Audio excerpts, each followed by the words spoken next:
new tent day. So I have had this tent for a while, which is a Wild Country that's made by Terra Nova Zephos 2 compact. So the compact just means it's got shorter poles, so instead of being a longer, so about that long, they're just shorter poles, so it's a smaller rugby ball kind of size. Now this weighs 1.9 or 1.89 kilos. It is inside, its height is, it reckons it's 92 centimetres to the top. Right, now I find this one a little bit low, so sitting up and putting your socks on is awkward. Obviously a two-man tent, but decent, lightweight. Price point on this, I paid 99 for it because there was a sale on. Never buy a tent when it's not on sale. Usually these retail for about £200. So you're paying for the lightness, and you're paying for the name because that's made by Terra Nova. Terra Nova makes some of the best tents. Right, I've also got a Vango Starav 200. Now these are very, very similar tunnel tents.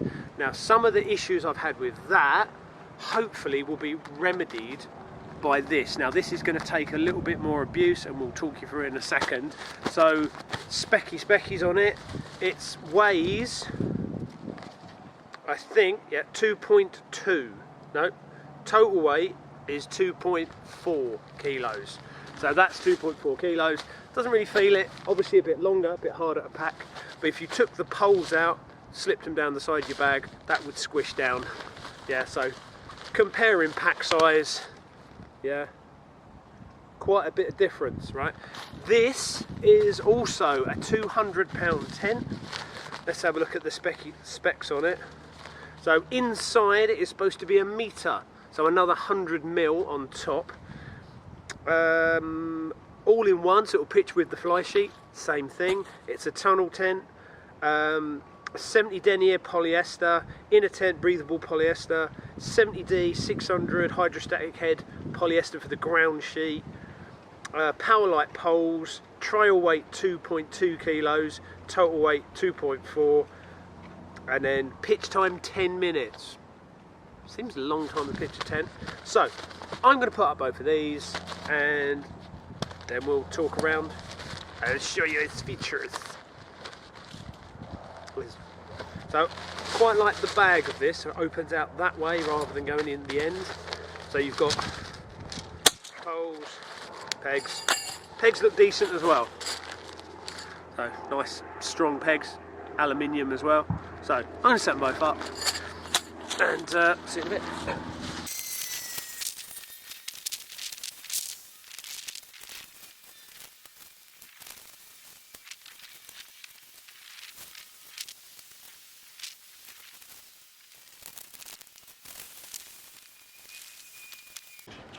Okay, so first of all, the Zephos 2, compact. So here we've got a mesh bit here and there's a flap inside. You can see that's half fallen down with a bit of Velcro, so you can hold that up. So pitch with the inner, so ventilation through there, which is the same both ends. You've got a small door this side, and then you've got a nice big door this side. Now, a big problem with this is this inner is supposed to, the outer is supposed to clip there to the inner. So when this is soaking wet, you pin it there and it drips water straight in your tent, which is stupid. So what I do is roll it up and put a closed peg on it.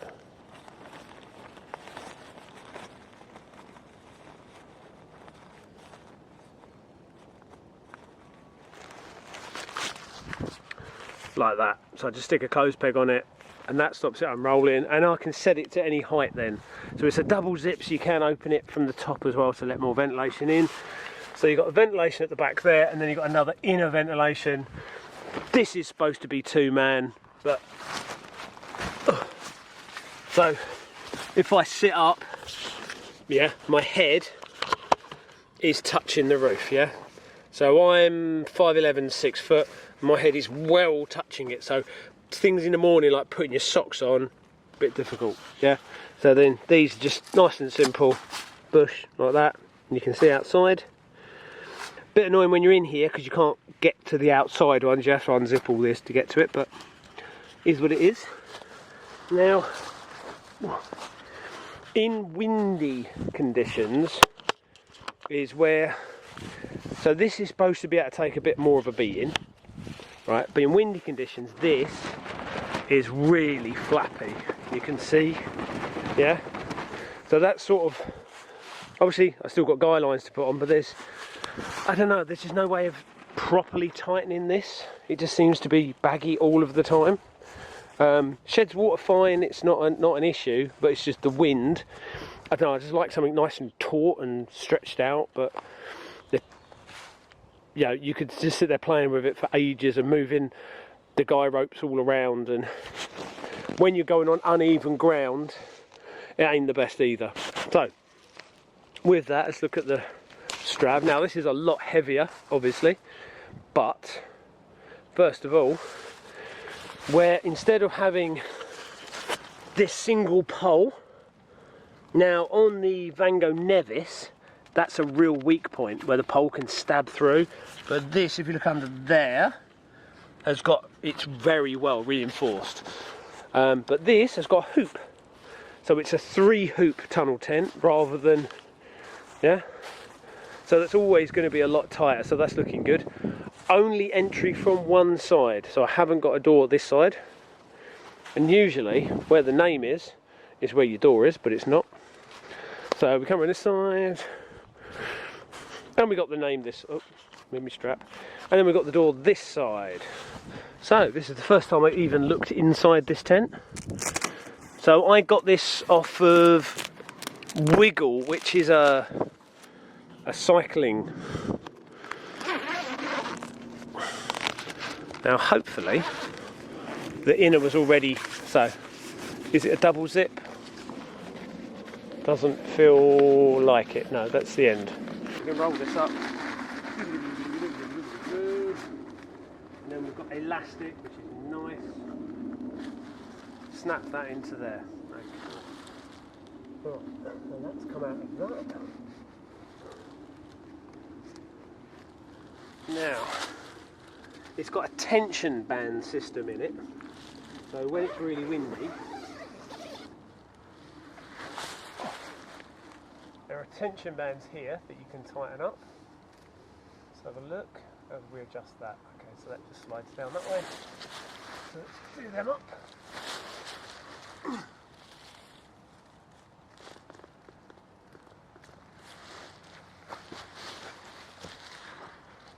Oh, okay.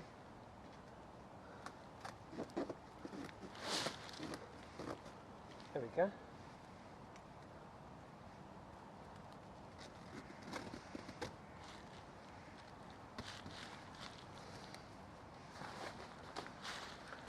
Right. Come with me. Whee. So yeah, so tension band system, so that's going to stop here. That really does stiffen it up quite a lot. Now, different to the, I think it's the Nevis. The Nevis, the tension band goes right through the main door. This is a very small opening door, but seriously, you're only getting in there. Vestibule's enough to throw a backpack in. Not massive for cooking, but we'll see in a second. Right? And then inside, it seems longer than the other. And if I sit upright, so sitting upright again, my head is just touching it. So for a start, for me, for getting it up in the morning, putting my socks on, yeah, that's a benefit. But it is a bit heavier, so if there was a couple of you, you know, you can split this tent between two of you, because it is a 2-man, it would be a bit tight. So laying down wise, so I've got my head up this end that end still got plenty of room. I could have a pack down the end there, so that's a bonus. There's the tension bands there, and there's a little tiny loop there so you can hang a light up. A pocket, a pocket, a pocket. Now, I've just seen loads of zips here, so I did see some pictures online, so we could open that, and we've got a bug net, so it's ventilation. We can open that, right, so let's let more cold air through, but there's a second zip we can go right out. So it's got a little rain shot on it. You can lay here looking out at the rain, which I think is really cool. And you can do the same that end. So you can open the whole thing up, lay here, listening to the patter of the rain. Yeah, how cute is that? So let's see what it's like. I'll kick my boots off. Right, okay, so there's your vestibule. Right, so it's not a double zip, so you can't open the top, but you've got plenty of ventilation there. I'm even thinking, like, you could put your kit in there. You could even lay here, yeah, and cook your dinner while looking out at this little back pod bit. Yeah, so you can see like that, yeah. I will film it from the outside in a minute, yeah, but I'm quite chuffed with that. I like, obviously, it's a lot of extra weight for those zips. Nice reinforced bottom. We've got some pockets. It's darker inside. That's another big problem with the Terra Nova. I'm really contemplating dyeing the inside of the Terra Nova black, because it just shows up so much dirt and it wakes you up early in the morning. But yeah, this is decent. You know, for the 80 quid I paid for it, it's a lot of tent for 80 quid. Decent enough size vestibule, mass acres of space inside. Width-wise, probably room for kit and a dog. You know, room to take your boots off, and even, you know, a semi-outdoor camping area. So that's good. I'm outside, so even for when I'm filming, I could set up a camera here to film me inside the tent. How cool is that? So yeah, so two very similar tunnel tents, and the only thing separating the two is weight. Yeah, very similar hydrostatic heads. This one's 1.9. You know, you're not going to get an ultralight tent around sort of 1.5 that can take any kind of weight, any kind of bad weather. You might get like what you call it, the Lanshans pole tent, stuff like that. Obviously you still got to carry the poles are weight. So yeah, that one a bit baggy and saggy, perfectly decent. I've been in some quite high winds with it, although it's noisy. But this, because of the tension band system, I think if I'm going out and it's going to be horrible, I'm going to be taking this. It's a nice place to be. If I get stuck in it for like 20 hours while I'm waiting for weather to calm down, that's not a bad place to be. I've slept in loads of Banshees as well, so very comparable to a Banshee the way you get in it, but all in all, quite a clever design of the tent. And I do like that end opening, where you can reach out and you could possibly cook outside just at arm's reach, so you're not going to set the rest of the fire. You know, you can stick up a Trangia just here, you'll be fine. But yeah, impressed. So it's a Starave, don't know, 200 Experience. Now they did do, Vango have released some new earth tents, and I think this might be one of them because it's made with recycled materials, but there's very little information on their website. To be fair, don't ever buy anything from Vango's website, because whatever you find on there will not be on sale, and you will always find it cheaper somewhere else. Now, through my work, I can get 50% off Vango, and I still manage to get it cheaper somewhere else. So, you know, a £200 tent, I would have paid £100 for it if it was in stock. I ended up paying $79.99. I may get a footprint for it as well, just so it will last a little bit longer, but I'm really impressed with that. Nice and tall, obviously bigger, obviously heavier, and because it's 80 quid, I'm not going to worry too much, you know, if it does get flattened by a storm. Whereas the Terra Nova, I'm never going to be able to pick another one of those up, so I really need to look after that. And the other good thing, they're both green. Yeah, if you were going out on the hills and you're wild camping, it is, you know, technically against the law. So having a green tent just means you're that little bit more peaceful and relaxed, and you know, not that worried about it. The only thing this hasn't got, that I haven't seen, is reflectors. Now reflectors, so this has got a reflective strip on here. So when you shine your torch at night, you can find your tent, but I can't see any reflectors on that. And I've been in some really nasty situations and nasty weather, where it's really nice to know where your tent is at all times, because you wander off and get some water, come back and you can't find your tent. Not great. So I've not seen another video. There's only the one done by Vango themselves, which is about 30 seconds, and it's just embarrassingly bad.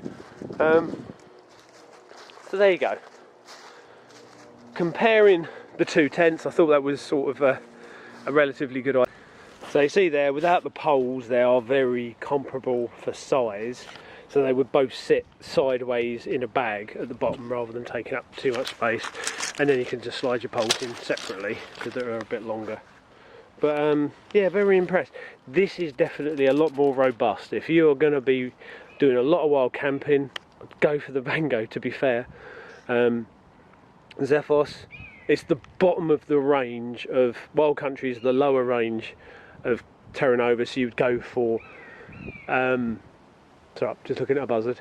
You'd go for a laser or something where the lasers are any stronger. To be fair, I've not seen one, so yeah, hope you found that useful. But lightness comes at an expense. Light is always weaker, heavier is stronger. You know, heavy's reliable, as Boris the Blade would say.